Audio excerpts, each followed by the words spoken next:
Isang matagumpay na Regional Law Enforcement Coordinating Committee Bar meeting ang isinagawa sa Police Regional Office Bar na pinangunahan ni Police Brigadier General Jason C. D. Guzman, Regional Director ng ProBar, nito lamang ika-10 ng Disyembre taong kasalukuyan. Dinaluhan din ng iba't ibang ahensya ng gobyerno ang naturang pagpupulong tulad ng Philippine Marines, BFP, BGMP, AFP, MILG at NAPOLCOM upang magbahagi at talakayin ang mahahalagang update hinggil sa kalagayan ng kapayapaan at kaayusan sa Bangsamoro.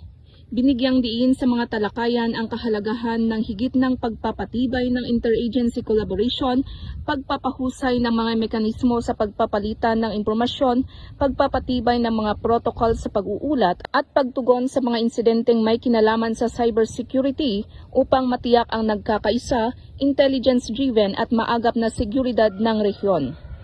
Layunin ng Regional Law Enforcement Coordinating Committee Bar meeting na palakasin ng koordinasyon at pagtutulungan ng iba't ibang ahensyang tagapagtupad ng batas sa rehiyon upang mapanatili ang kapayapaan at kaayusan sa Bangsamoro.